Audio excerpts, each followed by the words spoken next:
share about my best online shopping experience. I'm the type of persons who shops online more often than going directly to the store. The rest of the time, I always shop online because there are many discounts like flash sale, discount from live shopping, and other promos.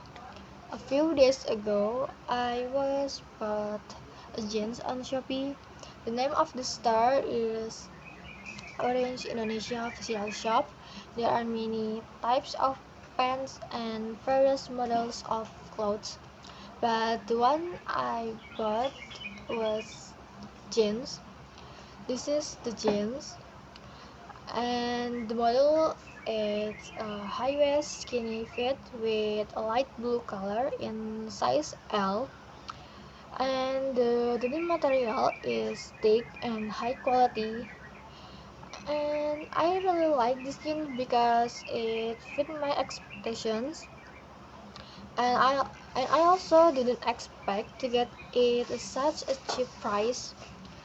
The initial price was about 100,000 rupiah, and I bought it when there was a discount, so it was only 70,000 rupiah. Yeah, it's very profitable, isn't it? Overall, my online shopping experience was great. The item I've bought on Shopee have been good. Yeah, no scam or bad item because I always check in, check the rate in that store and review from other shoppers uh, about the items. So it makes it pretty easy for me to get a good item on Shopee. Yeah, so I think that's all for me. Thank you for listening.